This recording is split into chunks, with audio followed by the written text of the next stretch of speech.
Party तो नहीं बना रहा।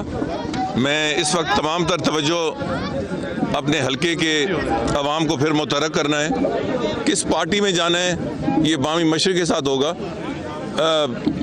पीटीआई के बारे में जैसे मैंने अभी थोड़ा सा जिक्र भी किया, इमरान खान से मेरी ज़ाती दोस्ती भी है, तल्लक भी है और एक बहुत बड़े एहतराम का रिश्ता भी है।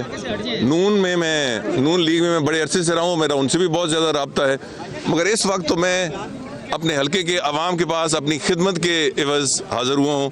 उसके बाद इनसे मशरे के साथ किसी पार्टी को शामिल होंगे इंशाअल्लाह। नून लीग से भी आप राब्ते में, आपने अभी कहा पीटीआई से भी कोई राब्ता है आपका? जी बिल्कुल है, बिल्कुल है। नहीं, आप ये कह रहे हैं कि मशरे के बाद आप किसी सियासी जमात में जाएंगे? मगर ये टाइमिंग कौन सी, इलेक्शन से पहले होगा या इलेक्शन के बाद, ये इसका भी फैसला नहीं किया। क्या ऐसा भी हो सकता है कि आप आज़ाद लड़ें? बिल्कुल ही हो सकता है, बिल्कुल हो सकता है। अच्छा सर, ये बताइएगा कि फौज पर बड़ी तनकीद हो चुकी है पिछले दिनों में, कहा जा रहा है कि अब न्यूट्रल हो गए हैं। अब कुछ सियासतदान ये कह रहे हैं कि गेट नंबर 4 मुकम्मल तौर पर बंद हो गया है। अब ये बताइएगा कि अभी फ़ौज जो है बिल्कुल हमारी न्यूट्रल है, जो नज़र आ रहा है, जो भी सूरत है, आप क्या समझते हैं कि जो माजी में जो कुछ रहा है किरदार फ़ौज का और जो अब हालात जा रहे हैं, उसमें इदारों को आइंदा क्या करना चाहिए इलेक्शन के दौरान ख़ास तौर पे? और आप क्या समझते हैं कि आइंदा जो आने वाला इलेक्शन है, कुछ लोग कह रहे हैं बड़ा खूनी इलेक्शन होगा, आप किस नज़र से देख रहे हैं?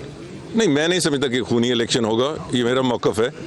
अल्लाह ताला खैर करे। इलेक्शन हमेशा बहुत सारी जो सख्तियाँ हैं उसको डिफ्यूज़ कर देता है। मगर जहाँ तक फ़ौज का ताल्लुक है, मेरा ख्याल है कि अगर उन्होंने एक अच्छा कदम उठाया है तो हमें उसको वेलकम करना चाहिए, बजाय इसके कि हम उसमें कोई ढूंढें कि इसमें ये कमी या ये बेशी है। ये अच्छी चीज़ है, फ़ौज को अपना काम करना चाहिए और सियासतदानों को अपना काम करना चाहिए। पंजाब असेंबली के बारे में थोड़ा सा बताया कि जो पंजाब असेंबली में पिछले 2-4 दिनों में हुआ है, उस हवाले से आप अपना क्या मौक़िफ़ देंगे? मैं जानबूझकर ज़रा कौमी सियासत के बारे में भी बात नहीं कर रहा। मैं अपने हलके पर अपनी तमाम तवज्जो मरकूज़ रख रहा हूँ और इंशाल्लाह आप देखेंगे कि मैंने अपने तूल अर्ज़ हलकों में मैं दौरे भी कर रहा हूँ और करूँगा इंशाल्लाह। मगर पंजाब में जो कुछ हो रहा है, मैं बहुत कुछ कह सकता हूँ, अगर मुझे इससे फ़िलहाल दूर ही रखें तो मेहरबानी होगी। अच्छा सर, जो एहतसाब चल रहा है, कुछ ये कहा जा रहा है कि पॉलिटिशियन का मज़ीद एहतसाब होना चाहिए। बहुत सी चीज़ें सामने आ रही हैं, कहीं पर घड़ी चोरी का वाक़यात, घड़ी चोरी के जो है चीज़ें सामने आ रही हैं कि कुछ। अब ये बताइए कि इलेक्शन से पहले आप समझते हैं कि मुकम्मल तौर पर एहतसाब हो और ये सब कुछ निखर के सामने आए ताकि आइंदा जो इलेक्शन हो मज़ीद उसमें ट्रांसपेरेंट हो जाए? आप मुझे घेर रहे हैं बहुत से मुश्किल सवालों में।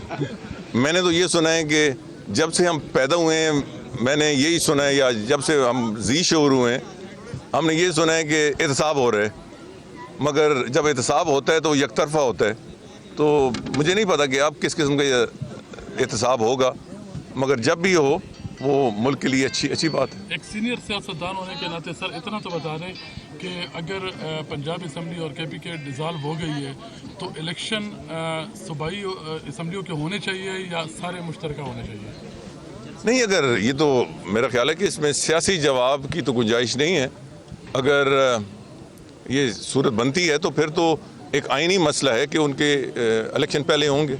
सर आखिरी सवाल है, अदलिया को आप क्या समझते हैं कि जो हालात जा रहे हैं, तमाम जो मामलात होते हैं असेंबली में, जो कुछ होता है वो जाकर अदालत में मामला पहुंच जाता है, तो अदलिया का क्या किरदार होना चाहिए?